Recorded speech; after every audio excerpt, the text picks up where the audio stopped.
If I asked you how far you hit your 7 iron, most golfers would answer instantly. The problem is most golfers are completely wrong. Now, there's a couple different reasons for this.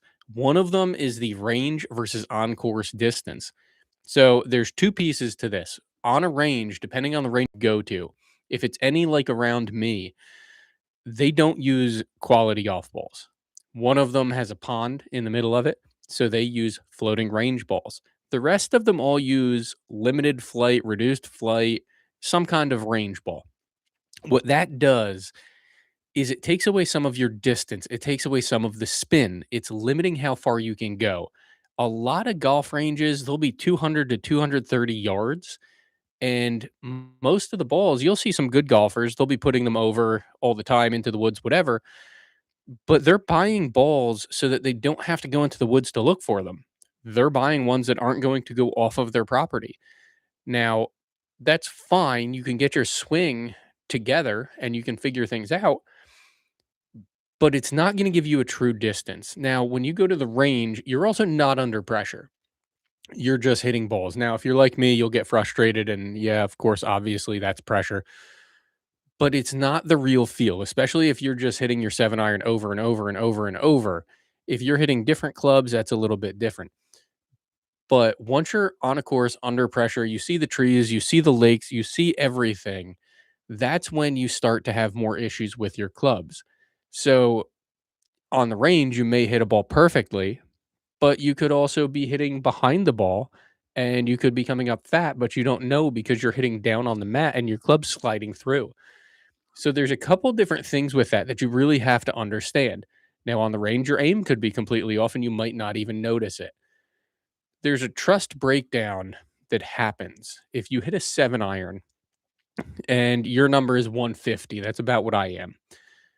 But sometimes you're 135, sometimes you're 155. That's a 20-yard trust gap. And we talk about this a lot. It's not a good thing.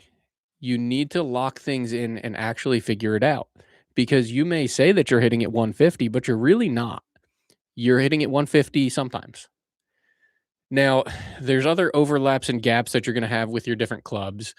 If your six goes, say, 145 to 165, your 7 iron, that's going to go 135 to 155. Those two clubs are overlapping. You want to try to limit that. Obviously, there's going to be a little bit of that, but going from your 5 to your 6 to your 7, you should have different distances. And what we've been talking about the last couple weeks, and we're going to talk about more, is locking that down. We've talked about a lot of the problems the last couple weeks. What this week, we're really going to dig into locking that in. So I mentioned the distance trust gap before. We've talked about it before, but for anybody who hasn't heard what I'm talking about before, golfers always remember your perfect shot. I know that one time I got really good speed on my 7 iron and I hit the ball 165. I'm usually 155, 145 to 155.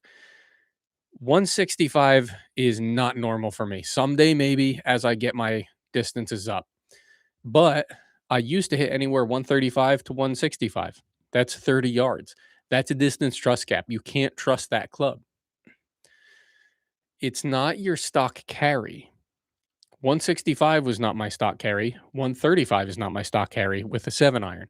My stock is 145 to 155. That's what you need to remember. Emotional memory is going to skew your distances. You need to forget about the bad shots. You need to forget about the really good shots. You need to take that distance trust gap and get it down. And once you get it down, your whole bag is going to start working better. Why isn't the bag working though? Well, if you've got 15-yard overlaps or 20-yard overlaps, like we said, you don't know which club to use at any given time. And that's not going to help you. You could also have giant dead zones. I know my biggest dead zone is probably between my pitching wedge and my 60-degree. Pitching wedge, I want to say, is a 47. And no, I have a 54. So probably between my pitching wedge and my 54. That's one of the biggest gaps I have. It's just the loft, it's all that. but I also know how to take different swings with them so that I can kind of lock that in. A bigger issue that I have is I'm consistent with my driver, consistent with my 3 wood. My 5 wood, my 3 iron, and my 4 iron, that's where I have problems. I don't like hybrids, I don't use them. The issue I have there is I'm either hitting driver or 3 wood off the tee or an iron if I need to, and I don't necessarily have a long iron I trust. Now, if you do, and your driver goes, call it 250, you don't trust your 3 wood or 5 because their distances are all over the place. If you're on the fairway on a par 5 and you need to hit something far, if you know your 3 iron can go 2 to 210, and then your 3 wood can go 200 to 240.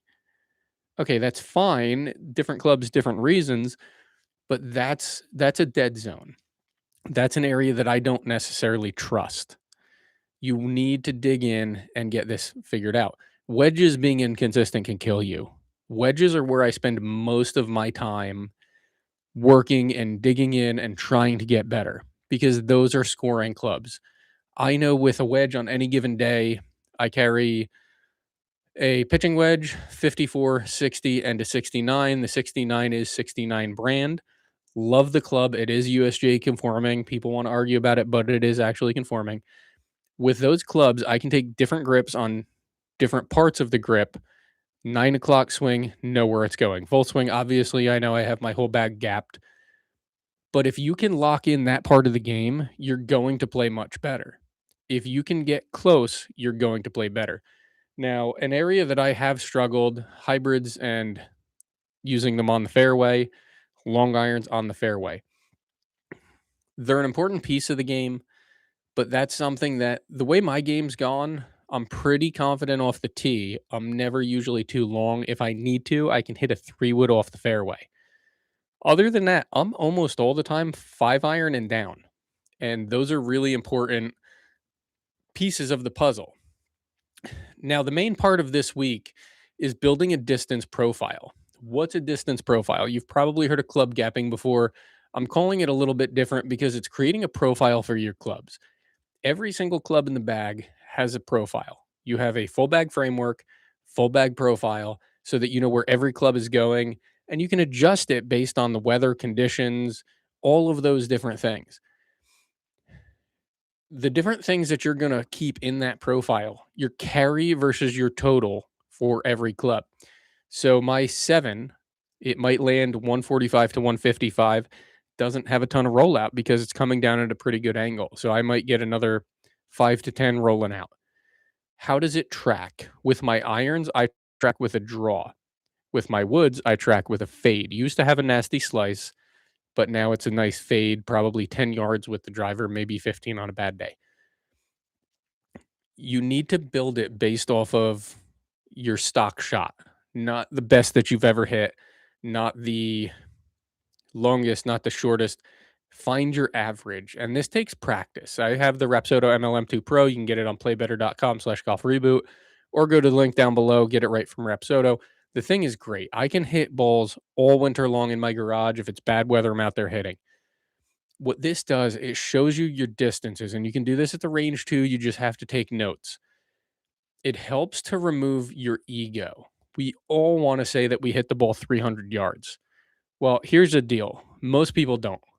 If you are, it's probably not going where you want it. Otherwise, you'd be out there playing for money.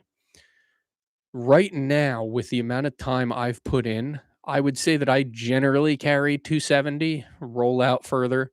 If I really get on at 280, 285, if I'm really swinging hard, and that's with my driver swing speed being 110 miles an hour. If you're less than that and you tell me that you're hitting the ball 300 yards, I'm not going to believe you.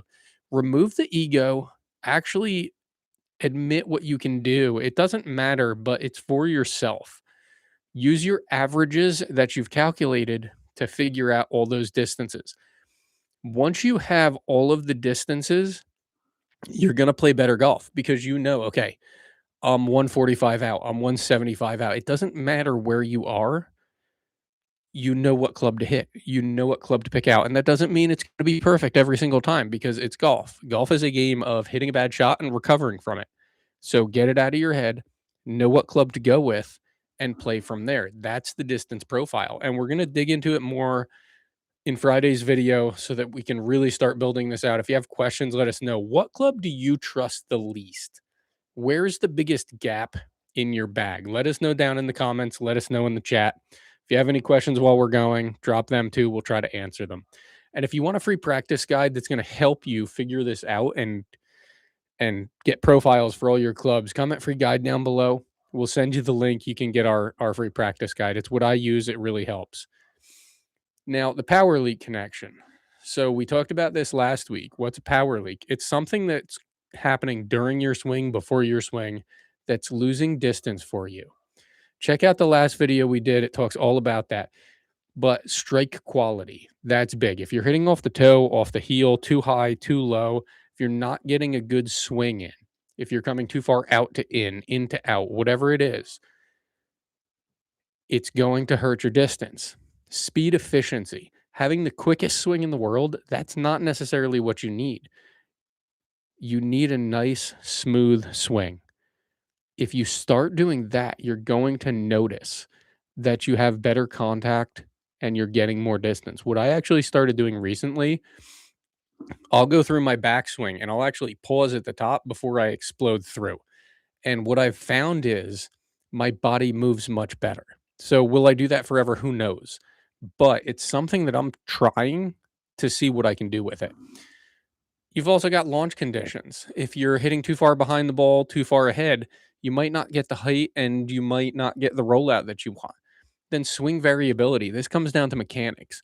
You need to find the mechanics that work with your body. Not everybody has the same swing, even the pros. Some of them have had very weird swings. Find what works for you. Make sure it works the right way, though. If you do have issues, I'm not saying to just go with it, but you need it to all connect together. Once you do that, the distance trust gaps will start getting smaller, your profiles will make sense, and you'll have the full bag framework. Every club will have its own role. You'll know from different distances where you're aiming, what you need to hit. And it builds confidence. It's great for confidence. If you want lower scores, stop chasing swing tips and start understanding your golf game. Make sure you subscribe.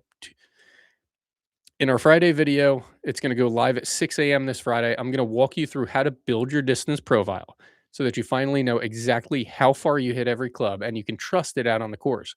If you're serious about breaking 100 or 90 or anything, try this system to change how you practice now. If you haven't watched the rest of the Full Bag Framework series, go watch that next. It's going to be popping up in a second because that's where this system starts. Comment any questions down below. We'll answer them next week on a live. And remember, our goal at Golf Reboot is to help you in 2026 so that together we can all play better, have more fun, and love the game again. See you next time.